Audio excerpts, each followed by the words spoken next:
मित्रों, स्वागत। भाषा संस्थान के हिंदी के इस सेशन में आपका स्वागत है। मैं आज अपने पूर्ववर्ती क्रम को जारी रखते हुए संधि पे आप पहुंचे हैं, क्योंकि देखो संधि, एक बात ध्यान रखना, मैं जो भी पढ़ा रहा हूं, जो भी आपको बता रहा हूं, सारा वैज्ञानिक ढंग से व्यवस्थित रूप से चीजों को हम प्रस्तुत कर रहे हैं। ऐसा नहीं कि चाहे मर्जी जो ले लिया। ये 20 साल का चिंतन, इसके बाद ये चीजें ले पा रहा हूं मैं। तो सारा बच्चे किस तरह चीजों को पकड़ते हैं, समझते हैं। पहले हमने सबसे पहले वर्ण बोध के लिए आपको आमंत्रित किया। आपने, मुझे आशा है आपने वर्ण से संबद्ध बातें देखी होंगी। वर्ण कैसे जुड़ते हैं, एक दूसरे से अलग होते हैं, उसकी चर्चा की। इसके बाद हमने तद्भव की चर्चा की। तद्भव, तत्सम, ये सब जो भाषा होती है उसको ली हमने।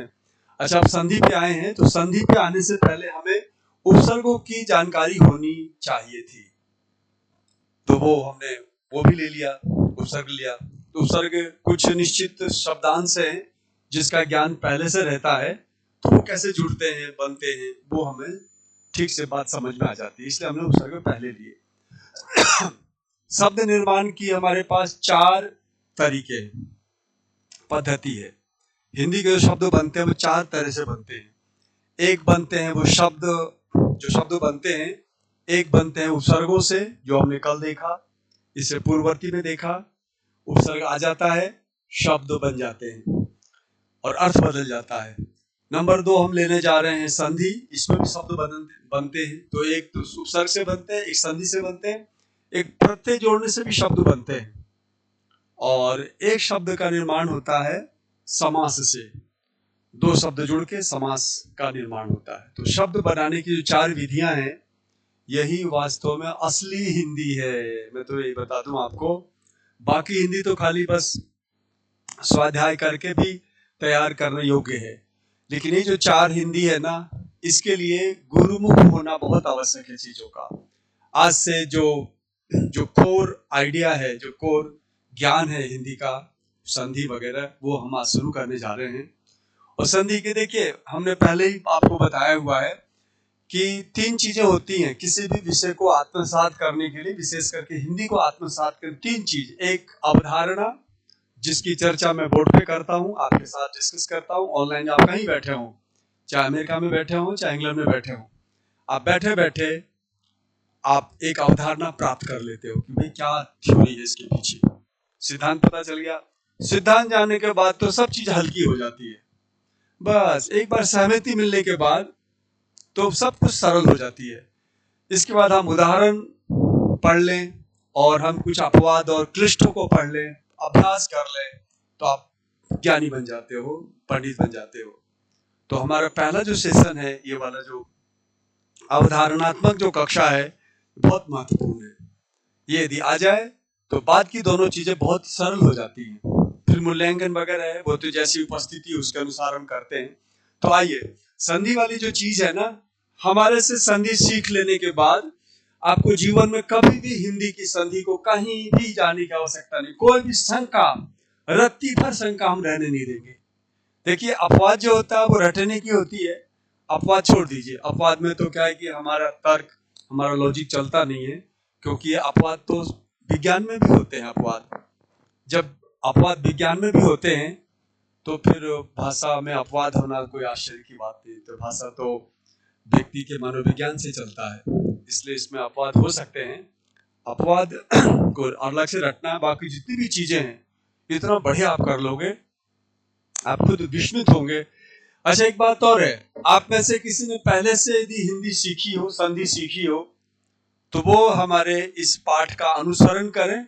आप पाएंगे कि आपने जो सीखा है वो उसमें कई बातें नई आपको मिलेंगी इसमें जुड़ के। तो आइए संधि पे आते हैं हम। संधि से पहले जो टॉपिक लिए थे मैंने, वो साइंटिफिकली वो जरूरी थे, इसलिए हमने लिए थे। संधि पे आते हैं। तो संधि का मतलब होता है, देखिए, सम उपसर्ग है, सम उपसर्ग से ये धी जो शब्द है ना, ये इस तरह से आया हुआ है, समधि।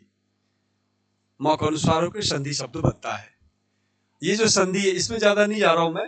ये जो संधि शब्द है, ये संधि आप ऐसे भी लिख सकते हो पर सवर्ण करके, और संधि आप ऐसे भी लिख सकते हो। एक संधि ये है, दूसरी संधि ये है, दोनों संधि लिख सकते हैं। इस संधि को हिंदी में ज्यादा मान्यता है, और इस संधि को अनुस्वार करके लिखने को जो है ज्यादा अच्छा मानते हैं। इस वाले को खास करके हिंदी निदेशालय ने पता नहीं किस आधार पर नियम बना दिया है कि भाई पंचम वर्ण को अनुस्वार कर दिया जाए। अरे भाई, पंचम का अनुस्वार भी होता है, पंचम भी रहता है, लेकिन हमारे सुविधा अनुसार देखा होगा उन्होंने, सुविधा की दृष्टि से अनुस्वार वाले को ज्यादा सही मानते हैं। ये ध्यान रखना है संधि। तो ये संधियां हैं। तो संधि, कोई भी टॉपिक हम जब लेते हैं ना, तो उस टॉपिक के लेने से पहले हम उसके बारे में बात करते हैं कि ये इसका परिभाषा क्या है। तो इसकी हम परिभाषा ले लेते हैं। सबसे पहले परिभाषा देना किसी विषय का बड़ा ही महत्वपूर्ण कार्य होता है। तो देखो, परिभाषा हमारा है इसमें कि एकाधिक शब्दों का, एकाधिक सार्थक शब्दों का, एकाधिक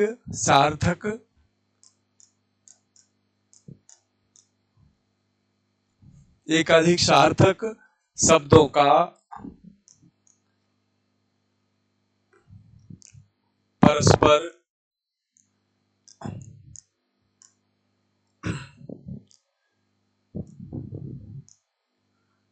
मिलना तथा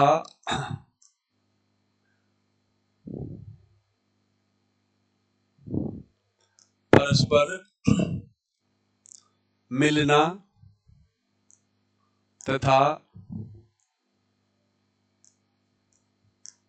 ध्वनि में परिवर्तन होना, तथा ध्वनि में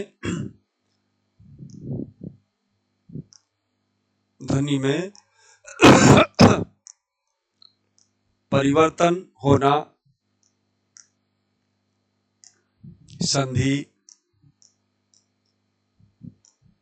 संधि है।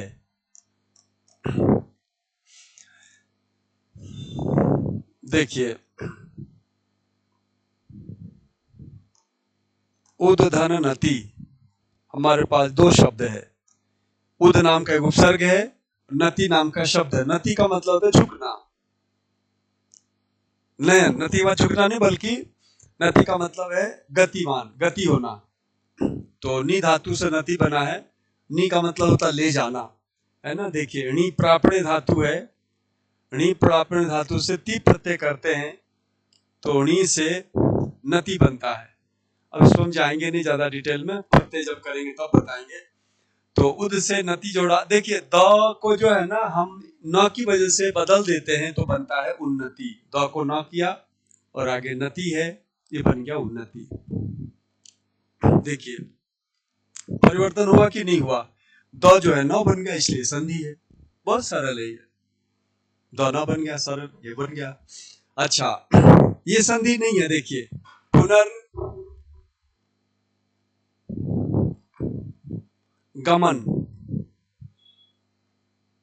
र इसके ग के ऊपर आरूढ़ हो गया, तो बना पुनर्गमन। पुनर्गमन, ये संधि नहीं है। संधि नहीं। तो इसको कहते हैं हम, उन्नति को कहेंगे उदाहरण। क्या कहेंगे? उदाहरण। और पुनर्गमन को बोलेंगे प्रत्युदाहरण। क्या कहेंगे हम इसको? प्रत्युदाहरण। दाहरण। यहाँ क्यों प्रत्युदाहरण है? ये संधि का विरुद्ध काम क्यों है यहाँ पे? संधि से विरुद्ध काम ये है कि यहाँ पर दो वर्ण मिल रहे हैं, इन पे और परिवर्तन हो रहा है। देखिए, मिलना तथा ध्वनि में परिवर्तन हो रहा है। दो नौ बन गया। यहाँ पे कोई भी ध्वनि बदली नहीं है। पुनर् क्या रॉ भी दिखाई दे रही है, सुनाई दे रही है, और गमन का गौ भी सुनाई दे रही है। दोनों के मिलन से कोई ध्वनि परिवर्तित हुई नहीं है, इसलिए हम इसको संधि नहीं कहेंगे। तो ये है संधि की परिभाषा, और ये है प्रत्युदाहरण, ये है उदाहरण। तो संधि कहाँ कहाँ होती, कैसे होती है? तो इनका बड़ा सुंदर सा उदाहरण, बहुत ही सुंदर इसका प्रयोग हमारे आचार्यों ने किया है और बड़ा रोचक है। पता है आपको, बहुत ही रोचक है। आप जब पढ़ने, कई बच्चों को देखता हूँ बड़े रुचि से और बड़े उत्साह से मुस्कुराते हुए पढ़ते हैं, देखते हैं, बनाते हैं, तो और खुश होते हैं कि वाह सर ऐसे बनता है, ऐसे बनता है। मुझे याद है मैं एक बार जर्मन महिला को संधि सिखा रहा था, आज से 20 साल पहले की बात है, तब मैं महाविद्यालय में पढ़ता था। तो मैंने उसको ये कहा था कि देखो भाई, अ और ई मिलके, असल में क्या होता है, और ई मिलके ए होता है ना। और गुण में जो है ना, ए भी गुण है, ओ भी गुण है और अर भी गुण है। अभी आएगा, पढ़ेंगे हम इसको। इस ये और ये 3 गुण होते हैं। क्या होते हैं? ये गुण होते हैं। तो अई के स्थान पे ये वाला होता है, ए होता है। अई के स्थान पे अर नहीं होता है, अई के स्थान पे ओ नहीं होता है। तो अई के स्थान पे क्या होता है? अई के स्थान पे ए होता है। ठीक है। अई के स्थान पे हालांकि अर भी हो सकता था, ओ हो सकता था, क्योंकि हमारा सूत्र कहता है कि साहब अई के स्थान पे गुण कर दो। तो गुण तो भाई अर भी है, गुण ए भी है, गुण ओ भी है। तो ओ क्यों कर रहे हो आप? अर क्यों कर रहे हो? ए क्यों नहीं, ये ही क्यों कर रहे हो? तो हमने मैडम को बताया था, उनको, वो डॉक्टर थी, जर्मनी की थी वो। तो मैंने कहा देखिए, अ का उच्चारण स्थान कंठ है और ई का उच्चारण स्थान तालु है। आपको उच्चारण स्थान बताया था ना पढ़ते समय।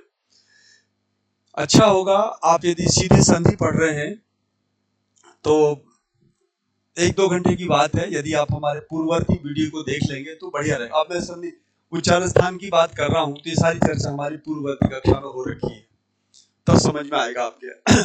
तो देखिए, अ का उच्चारण कंठ है, ई का उच्चारण स्थान कंठ है, अर का उच्चारण स्थान कंठ है और मूर्धा है, ठीक है ना। और आ ओ का उच्चारण स्थान कंठ है और ओष्ठ है। और ए का उच्चारण स्थान देखिए, ए का उच्चारण स्थान है कंठ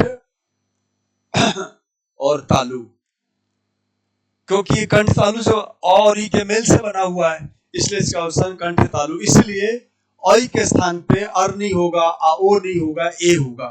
ये जब बात बताई थी मैंने उस विदेशी को, तो उसने कहा हो हाउ ब्यूटीफुल, ऐसे करके उसने प्रतिक्रिया दी थी।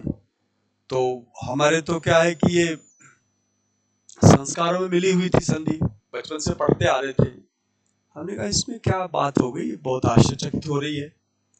तो उसने देखा व्यवस्था का ऐसा विशिष्ट रूप संस्कृत व्याकरण में है, हिंदी व्याकरण में है कि वो how it happens like that. तो आश्चर्यचकित हुई थी। तो यदि आप बुद्धिजीवी हैं, यदि आप में मेधा है, आप में समझदारी है, आप देखेंगे सारी मेधाविता जो है ना संधियों में, संस्कृत के, हिंदी के व्याकरणों में जगह जगह फैली हुई है। बहुत ज्यादा वैज्ञानिक और मस्तिष्क को चकरा देने वाली चीजें हैं यहाँ पे।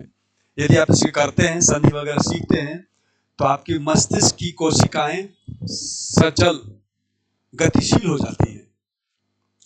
तो ये संधि का रूप होता है। तो मैंने उस महिला की जो हमने तारीफ सुनी, उसकी जो प्रतिक्रिया देखी, उस प्रतिक्रिया से मैं भी अभिभूत हो गया। वाह, ये सुंदरता मैंने बताई तो उसने सुंदरता के बारे में बताया कि वाह ऐसी व्यवस्था आपके यहाँ।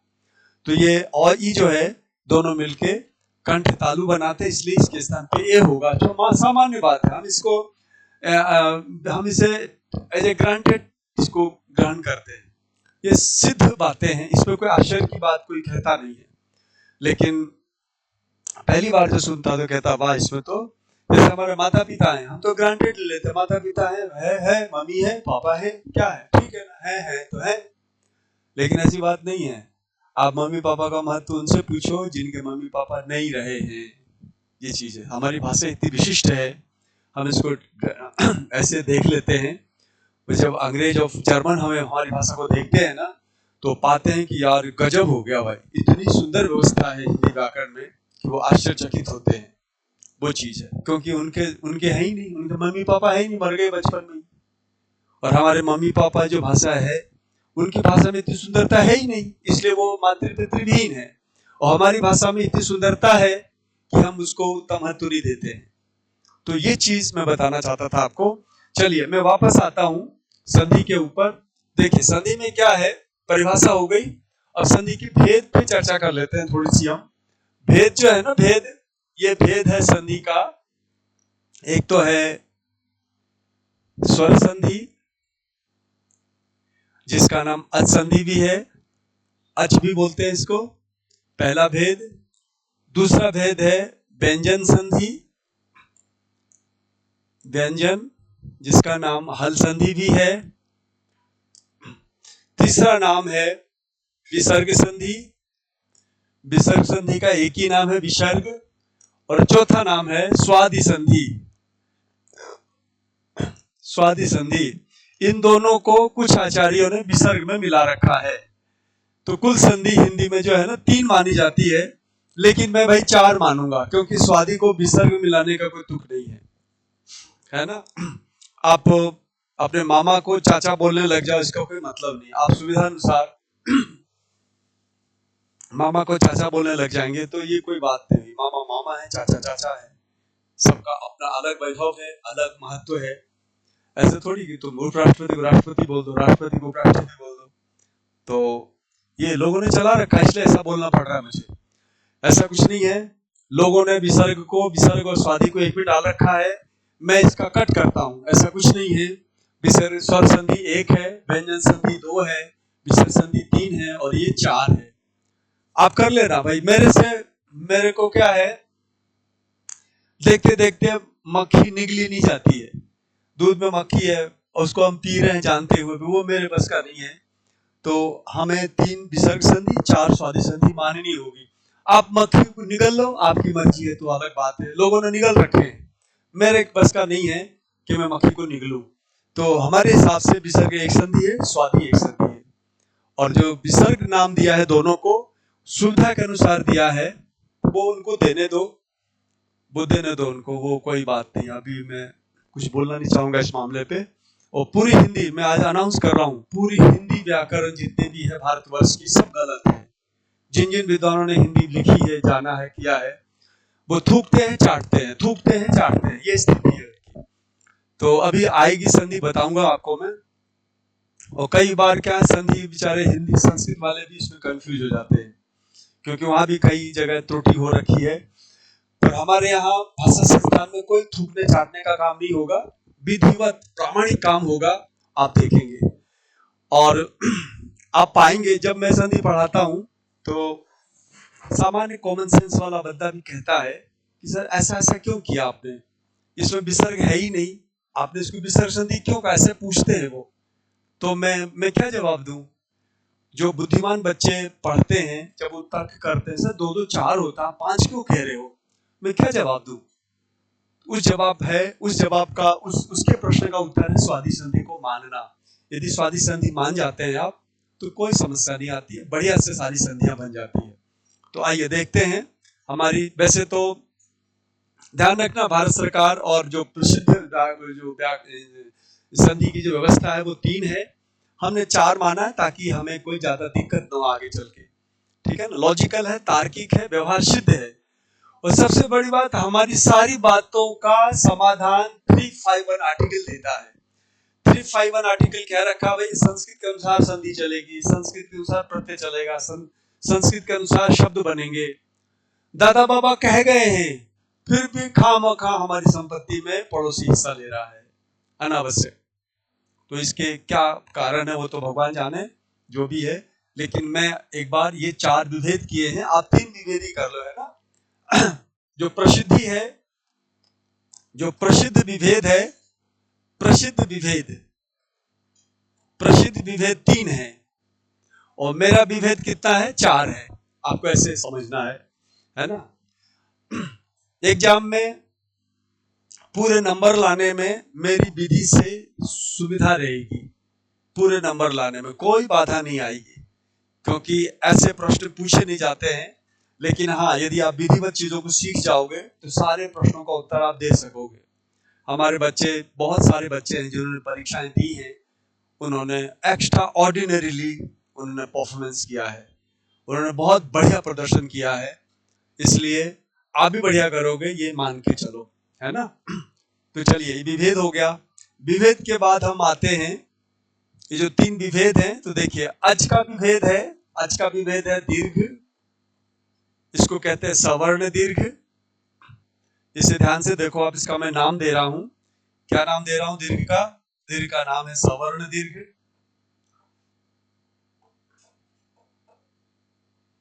ठीक है, सवर्ण दीर्घ देखो, कोई भी पुस्तक वाला, कोई भी विद्वान सवर्ण दीर्घ नाम नहीं लेता है, और सवर्ण दीर्घ नाम नहीं लेने के कारण एक अव्यवस्था फैलती है। दीर्घ क्या, दीर्घ तो ए आई ओ औ भी है, जबकि वो दीर्घ संधि में नहीं आता, इसलिए सवर्ण दीर्घ बोलना जरूरी है। मोहनलाल और मोहन सिंह 2 जने हैं, मोहनलाल और मोहन सिंह 2 जने हैं। आप मोहनलाल बोलते हो तो आपका दोस्त है, मोहन सिंह बोलते हो तो आपका विरोधी है, तो आप मोहन से काम चलाओगे क्या? आप बेवकूफ हो जो मोहन से काम चलाओगे, आपको बोलना पड़ेगा मोहनलाल मेरा मित्र। जो मोहन सिंह है वो आपका विरोधी है, तो उसका नाम क्यों लो आप? और मोहन से दोनों का बोध क्यों होना चाहिए? ये मोटा मोटी काम नहीं है हमारे यहाँ भाषा संस्थान में, सूक्ष्मता से 100% नंबर लाने के काम है। और अच्छा होगा जो लोग 100% के आकांक्षी हैं वो हमसे जुड़ें। बाकी जो लल्लू पल्लू जैसे लोग हैं ना, जो मतलब काम चल जाए बस तो काम चलाते रहो, आप प्लीज हमसे मत जुड़ो, क्योंकि हमारा काम उत्कृष्ट कोटि का है, जो सबको रास्ता दिखाने का काम करता है। इसलिए इसका नाम क्या है? सवर्ण दीर्घ संधि नाम है इसका, सवर्ण दीर्घ नाम है ना। और कई जगह आप खाली दीर्घ मिलेगा, इसका कारण बताऊंगा आगे चल के। अच्छा, आज का दूसरा विभेद है गुण संधि, गुण। आज का तीसरा विभेद है वृद्धि, वृद्धि। और आज का चौथा विभेद है यण, और इसका 5वां विभेद है अयाति।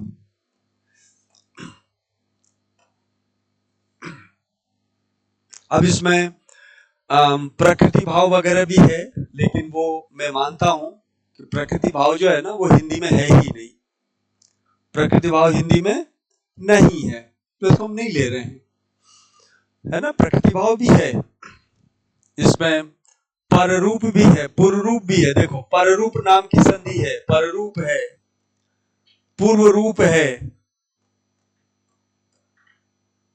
तो इन तीनों को प्रकृति भाव का तो अस्तित्व है ही नहीं हिंदी में। पररूप को जो है, पररूप पूर्व रूप को हम काम चला लेते हैं, इसको अपवाद में डाल देते हैं। इसमें किसमें डालते हैं हम? अपवाद में डाल देते हैं, इसलिए हम इसकी चर्चा यहाँ नहीं कर रहे हैं। प्रकृति भाव पररूप पूर्व रूप की चर्चा हम यहाँ पे नहीं कर रहे हैं। हमारी 5 ही संधियां हैं, ये जो विद्वानों ने जो व्यवस्था दी है उससे हम सहमत हैं, और इसकी वजह से कोई व्यवस्था बिगड़ती नहीं है। 1-2 शब्द हैं, बेकार नियम लगाने से कोई मतलब नहीं। तो हमारी संधियों के जो भेद हो गए वो हो गए सवर्ण दीर्घ, गुण, वृद्धि, यण और अयाति, ये 5 विभेद होते हैं संधियों के। चलिए आगे बढ़ें। अब इसमें से आप देखेंगे, यदि दीर्घ संधि की बात करें, सवर्ण दीर्घ की बात करें, तो बहुत ही रोचक है ये सवर्ण दीर्घ। सवर्ण दीर्घ संधि में क्या होगा? एक नियम है अ और आ, ये दोनों जब मिलते हैं अ या आ से, तो दोनों मिलके आ बनाते हैं, ये आ बनाएंगे, है ना। ये पहला नियम है। दूसरा नियम है छोटी ई, ह्रस्व ई और दीर्घ ई जो है ना, ये आपस में जब मिलते हैं तो दोनों मिलके बड़ी ई बनाते हैं, है ना। और तीसरा नियम है छोटा ऊ या बड़ा ऊ जो है, वो अगले छोटा ऊ या बड़ा ऊ से मिलते हैं तो ये क्या बनाते हैं? ये बड़ा ऊ बनाते हैं। तो ये 3 नियम हो गए। और चौथा नियम है, यदि रीढ़ी आपस में मिलते हैं, हालांकि ये हिंदी में है नहीं, है ना, ये वाली जो संधि है ना, ये हिंदी में है नहीं, लेकिन कई बार पूछ लिया है, कई बार परीक्षाओं में पूछा गया है, इसलिए हम इस पे चर्चा कर लें तो कोई बुराई नहीं है। ये तो अपनी संधियां हो गई कितनी? 1, 2, 2 नियम, 3 नियम, और ये चार नियम, ये चार नियम है।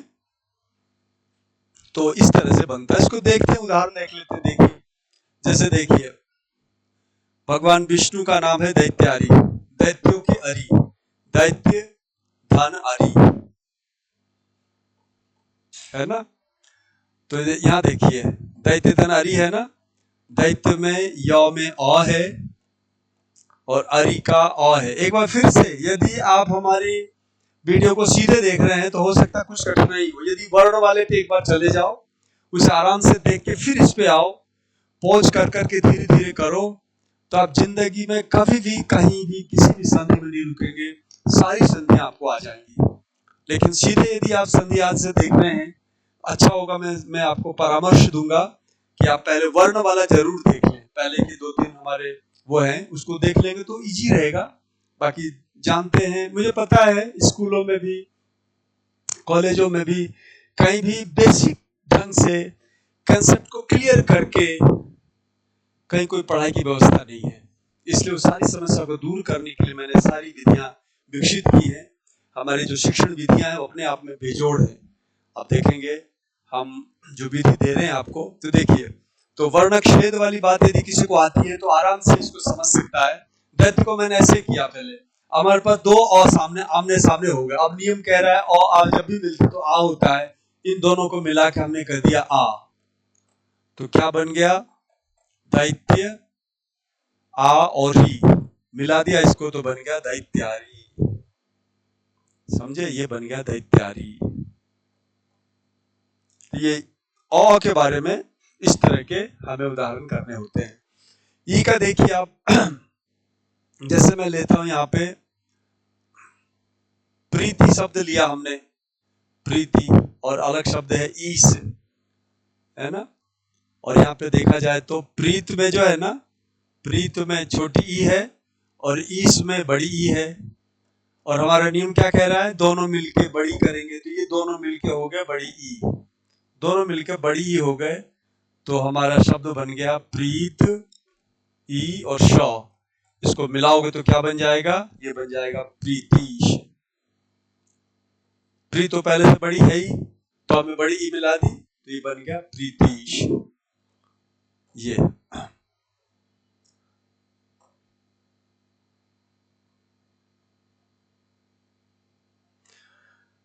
प्रीतीश बन गया। मैं इसके उदाहरण लूंगा बहुत सारे अभी। दूसरा देखिए, अब आगे लेते हैं हम, ऊ कैसे बन के कैसे मिलते हैं। देखिए, प्रभु, एक प्रभु शब्द है और आगे उमंग शब्द है, उमंग, है ना। इसमें प्रभु में क्या है, प्रभु में भाव में ऊ है, ऊ है, उमंग का ऊ है ना। बाकी अक्षरों को हम यथावत लिख रहे हैं। ये दोनों ऊ को मिला के हम क्या करेंगे, बड़ा ऊ करेंगे, तो हमारे पास आ जाएगा बड़ा ऊ। तो हमारे पास कुल कितने अक्षर बच गए, प्रभ, ऊ और मंग। इनको मिलाओगे तो क्या बन जाएगा, प्रभु, भाव में बड़ा ऊ कर देंगे, प्रभु उमंग, स्वामी की उमंग। ये एक एक उदाहरण ले रहा हूं मैं, फिर उदाहरण अलग तरह से कुछ विशिष्ट उदाहरण और भी मैं लूंगा। अब ऋषि है, री वाला, 2 री मिलके बड़ी री बनाते हैं। जैसे देखिए, पितृ है और ऋण है, तो स्पष्ट दिखाई दे रहा है। पित्त में जो तौ में री है उसको हमने बाहर निकाला और ऋण के री को हमने बाहर रखा। ये देखिए, दोनों को मिलाकर हमने इस नियम की पालना करते हुए क्या कर दिया, बड़ी री कर दी। ये 2 बार घुमा दिया, बड़ी री हो गई। अब देखिए, अब हमारे पास क्या बचा हुआ है, पी तो री बचा हुआ, ण बचा हुआ है।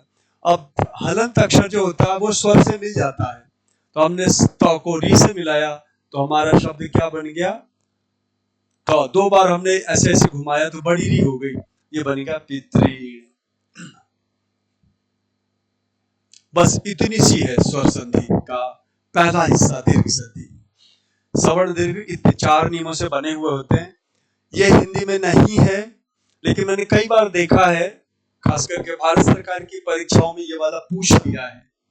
तो देश की किसी भी परीक्षा में यदि ये प्रश्न पूछे जाएं, तो यदि ये थ्योरी याद है आपको, इस थ्योरी से, इस सिद्धांत से, बाकी आपको अपने प्रैक्टिस से देखिए आपने नियम तो पढ़ लिया, नियम पढ़ लिया, नियम पढ़, नियम पढ़ने से काम नहीं होता। नियम पढ़ने के बाद शब्दों की अनंतता है, लाखों की संख्या में शब्द हैं, उन सारे शब्दों को हम नहीं जानते हैं। हम कोशिश ये करते हैं ऐसे शब्दों को हम लेंगे, अभी हमारे अभ्यास वाले पृष्ठों में नए नए शब्द हैं और उससे बाहर का भी प्रश्न आया नहीं, आ जाता है, फंस जाता है उससे।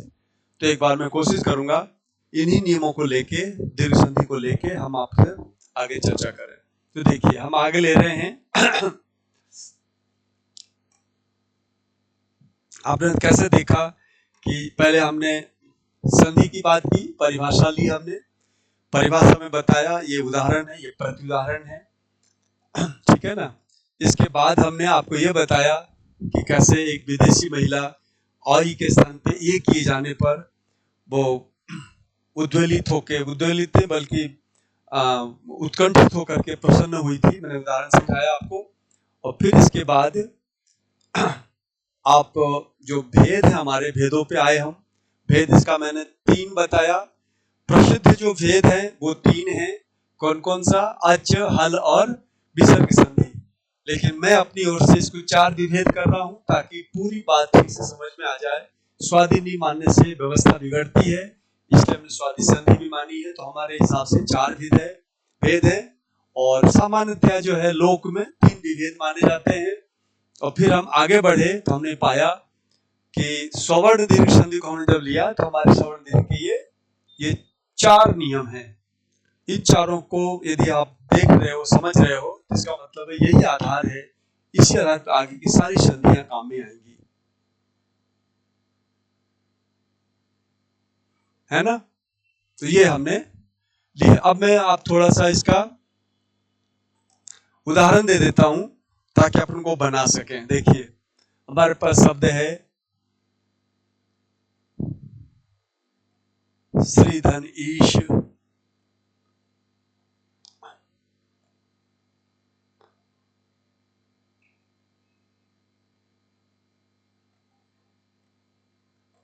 कार्यधन अंतर,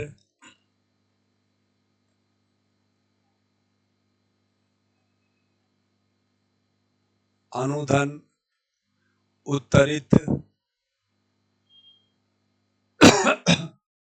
अनुधन उत्तरित,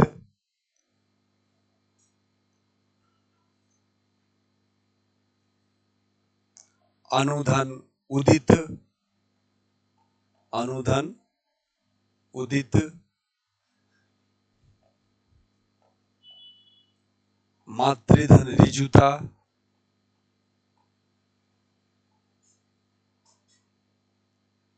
है ना, कर्तृधन ऋण,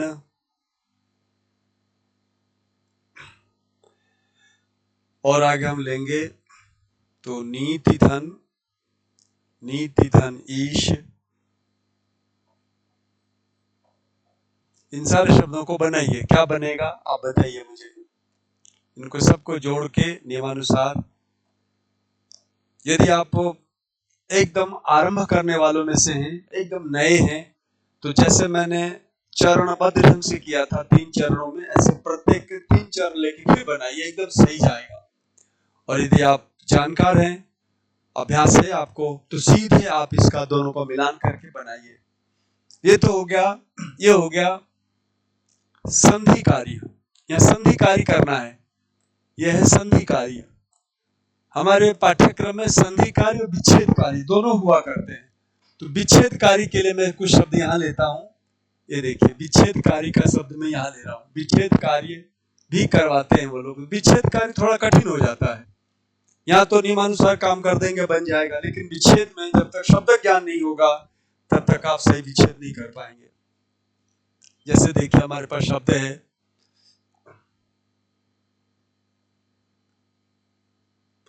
जलावतरण,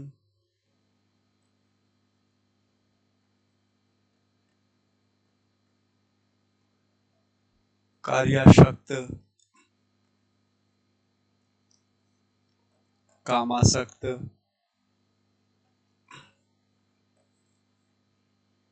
है ना,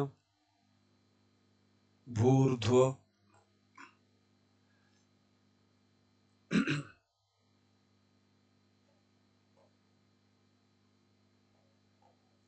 सतीक्षण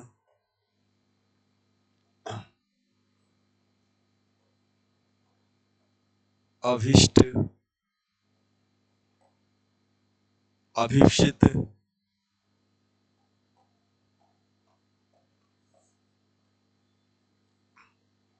तो यहाँ पे मैंने विच्छेद कार्य के लिए हमने 1 2 3 4 5 6 7 प्रश्न तो यहाँ लिए हैं। यह है 8वां, यह है 9वां, यह है 10वां, यह है 11, यह है 12, 13, ये 14। ये 14 अभ्यास आपके सामने हैं। यदि इसे आप कर पाते हैं तो मैंने पहले ही बता दिया, ये वाला आपको बहुत इजीली बन जाएगा क्योंकि सीधे इसमें नियम लगाओगे आप। लेकिन जब इस वाले पे आओगे तो ये हो सकता है आपसे गलत हो जाए। क्यों? यदि आपको शब्दों का अभ्यास कम होगा तो ऐसा हो सकेगा। वैसे देखा जाए तो इसके शुद्ध करने में हमें शब्द ज्ञान होना चाहिए और परीक्षक इस बात का ध्यान रखता है कि ऐसा प्रश्न दिया जाए कि बच्चे का व्यापक अध्ययन न हो तो बच्चा रह जाए। तो अभी इसको करेंगे हम। चलिए एक बार कीजिए इसको, हम देखते हैं। आपके साथ साथ मैं भी करता हूँ इसको। सबसे पहले हम संधि कार्य को लेते हैं। देखिए आपका सारा ये सही होना चाहिए। मैं यहाँ ले रहा हूँ, संधि कार्य में होगा श्री धनी ई मिला के बड़ी कर दी हमने, इसका उत्तर होगा श्री। आप चाहें तो इसको स्टेप करके जैसे मैंने सिखाए थे क्रमशः चरणबद्ध ढंग से कर सकते हैं। कार्यांतर क्या हो जाएगा? कार्यांतर। कार्यांतर अभी जो बिंदी थी ना अनुस्वार, वो य से आके मिल गया। अनुत्तरित, ये क्या करेंगे? अनुत्तरित। एक अनुत्तरित बनता है, एक अनुत्तरित बनता है, दोनों बनते हैं, ध्यान रखना। अनुत्तरित दोनों का अलग अलग अर्थ है। इसमें जो है ना अनुत्तरित में ये संधि नहीं है, इसमें संधि नहीं है, इसमें संधि है जो कर रखा मैंने। शब्द युग में प्रश्न पूछा जा सकता है। अनुदित, ये क्या बनेगा? अनुदित। इसमें क्या बनेगा? मातृजुता, धीरे कर देंगे तो क्या बनेगा? मातृजुता। मातृजुता। कर्तृण में क्या बनेगा? ता को धीरे कर दिया हमने, कर्तृण। और नीतीश में क्या बनेगा? नीतीश। ती बड़ी हो गई, ये बन गया नीतीश। इस तरह से हमने शब्द बनाए। ये शब्द आपको आता होगा, फिर भी मैं इसका समाधान कर देता हूं। देखिए ये है, इसमें होगा जल धन अवतरण।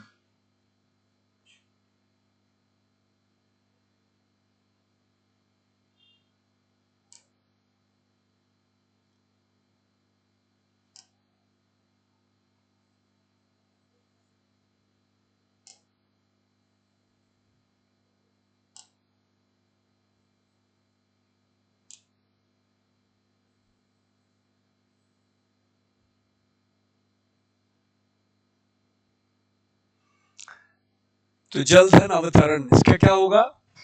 जल का लॉ लेंगे हम, जल धन अवतरण। ये देखिए समाधान देखिए, जल क्या होगा? जल धन अवतरण। दिख रहा है क्या? नहीं दिख रहा? लाल दिखाई नहीं दे रहा है? चलो भाई, दिखाई नहीं दे रहा है तो हम दूसरा रंग ले लेते हैं। सफेद ही लेते हैं फिर तो। देखिए ये हो गया आपका जल, जल होगा जल, और फिर अवतरण का और रहेगा अवतरण। कार्य शक्ति में क्या होगा? एक तो होगा कार्य, क्या होगा? कार्य, और आगे होगा असक्त और रहेगा। और कामासक्त में ऐसा नहीं होगा, कामासक्त में काम होगा, ये काम पहला हो गया काम, और इधर हो जाएगा आसक्त। भूर्ध्व में देखिए, भूर्ध्व ध्यान देना है, भू में बड़ा ऊ रहेगा और इधर भी ऊर्ध्व जो है ना वो बड़ा रहेगा, ऊर्ध्व। सती में हम क्या करेंगे? सती में ती रखेंगे, सती, और आगे ईक्षण का जो ई है वो बड़ा रखेंगे। मैं इसके नंबर मिटा देता हूं यहां से, ताकि हमें जगह मिल जाए। ये देखिए,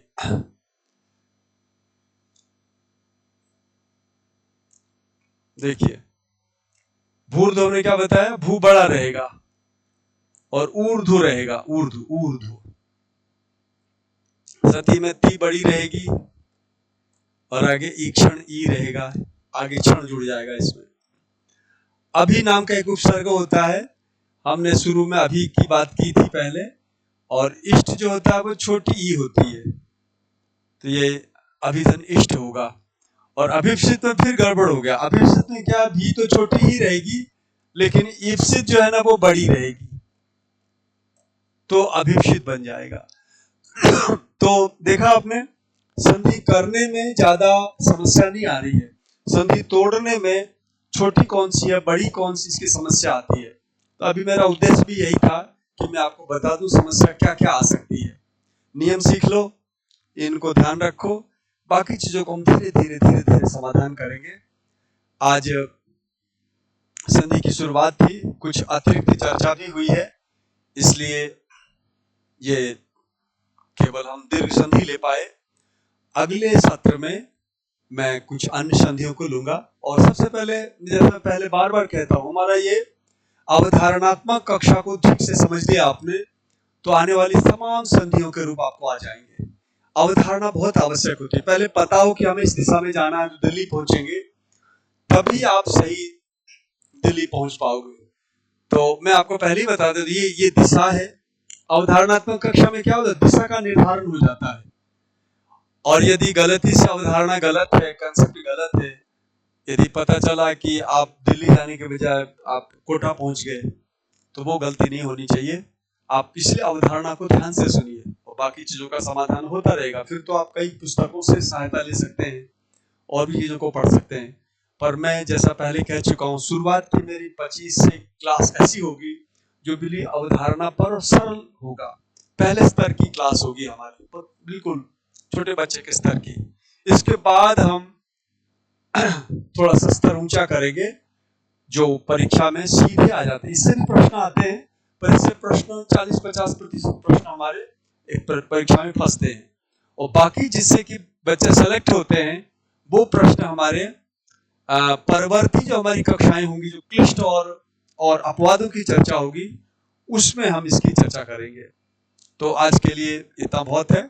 मैं साधुवाद देते हुए अपनी इस कक्षा को समाप्त करता हूँ। बहुत बहुत धन्यवाद।